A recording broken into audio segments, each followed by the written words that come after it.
Have you ever wondered what it would be like to just listen in on conversations from ancient civilizations? For centuries, right? Their stories, their laws, their secrets, they've all been locked away in languages we just can't understand anymore. Well, that is all about to change. Today, we're talking about unlocking those ancient voices with a totally revolutionary new key: artificial intelligence. So, here's the game plan for today. First, we're going to face the absolutely massive scale of what we've lost, an entire library of silent voices. Then, we'll meet the digital detective that's cracking the case, the AI Rosetta Stone. We'll see it tackle a supposedly unsolvable language, discover its hidden talents that go way beyond just translation, and we'll even get a peek under the hood at how it's programmed. And finally, we'll look to the future and ask the big question: what forgotten stories are we going to hear first? Okay, so what are we really up against here? We're not talking about a few lost books. Oh no. Think of it more like an entire ocean of knowledge, and for centuries, we've basically been standing at the shore trying to scoop it up with a thimble. Just think about this for a second. Hundreds of thousands of clay tablets from Mesopotamia, the literal cradle of civilization. We're talking about their politics, their science, their everyday lives, everything. And most of it is just silent. It's locked away simply because there aren't enough people on the entire planet who can read them. Over 500,000. Let that sink in. That's how many cuneiform tablets are just sitting there waiting to be read. It would take generations upon generations of experts to even make a dent in that pile. The knowledge is right there, but the human bottleneck, it's just been impossible to overcome. Until now. So, if the problem is just too big for humans alone, what's the answer? Well, it's not about working harder. It's about working smarter. And that's exactly where artificial intelligence steps in. It's acting as a kind of digital Rosetta Stone for all of these lost languages. At the heart of all this is a technology called natural language processing, or NLP. And really, all it is teaching computers to read and understand language the way we do. But instead of analyzing, tweets or emails, researchers are aiming this incredible tool at texts that have been silent for thousands of years. And get this, it's not just about simple translation. We're talking about a whole AI toolkit for historians. I mean, can you imagine an AI that can spot a scribe's tiny mistake in a Greek manuscript from centuries ago? Or one that can read an ancient Akkadian text and tell you if the author was feeling happy or sad? It's like giving every historian a team of super-powered research assistants. It's a game changer. Okay, that all sounds amazing in theory, right? But can it actually handle a real challenge? Let's put this AI to the ultimate test with one of the most mysterious, most puzzling languages in history, Etruscan. So here's why Etruscan is so ridiculously tough. It's what's known as a language isolate. That means it has no known relatives, no linguistic family tree. It's like a linguistic orphan. And to make things even harder, we have very, very few written examples of it. So the AI can't cheat by looking at similar languages. It has to learn everything completely from scratch. And this is where the real magic happens.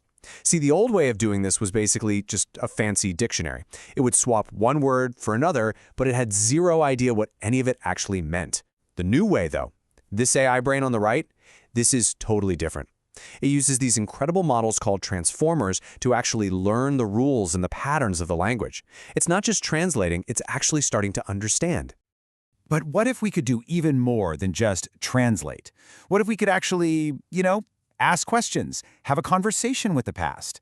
That is the real breakthrough here, and believe me, it is changing everything. I want you to imagine this for a second. You're a historian, and you have a question. Instead of spending months, maybe years, digging through dusty archives, you just ask in plain English. That's exactly what researchers did with a massive library of ancient Greek texts. Their question was super simple. Was Aristotle a student of Plato? And the answer it came back with was just incredible. The AI didn't just spit out a yes, no. It went into that digital library and pulled out the receipts. It found one source calling Aristotle a disciple, it found another mentioning how he eventually broke away from Plato's teachings, and a third one confirming that, yep, he studied with him before starting his very own school. This is so much more than translation. This is genuine comprehension. And this isn't just for Greek philosophy. Other AIs are being trained to act like digital editors, automatically finding and fixing errors in manuscripts that have been copied by hand over and over for centuries. I mean, just imagine a world where we can read the most accurate possible version of every single ancient text. It's mind-blowing. So the big question is, how does this all work, right? How in the world do you teach a computer a language that no one has spoken for thousands of years? Let's pull back the curtain a little bit and see exactly how these AI scribes are built. It all starts with turning clay into code. You see, you can't just show an AI a picture of an ancient tablet and expect it to work. First, you have to digitize all the text. Then you have to clean it all up, fixing any mistakes or inconsistencies. It's kind of like preparing a gourmet meal for the AI. You have to give it the absolute best, cleanest ingredients if you want to get the best results. Now, for a language like Ancient Chinese, the AI has to go back to absolute basics. It learns to break down those incredibly complex characters into their fundamental building blocks, which are called radicals. It's literally like teaching a child their ABCs before you teach them how to read. By understanding the little parts, the AI can start to make sense of the whole picture. So it all pretty much boils down to these 4 steps: digitize, tokenize, train, and fine-tune. You turn the physical into the digital. You break it all down into its basic parts. You feed it to the AI, and then you teach it a specific skill. That's the secret recipe for creating an AI scribe. And all of this brings us to the really big question. Now that we have these incredible, powerful tools, what's next? What secrets are buried in those 500,000 tablets, just waiting for us to finally ask the right question?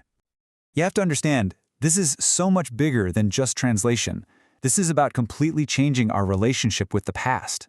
We're moving from a world where a historian might spend their entire lifetime studying just a handful of texts, to a world where we can basically Google an entire civilization. The ancient world is becoming a searchable database, and we are just getting started.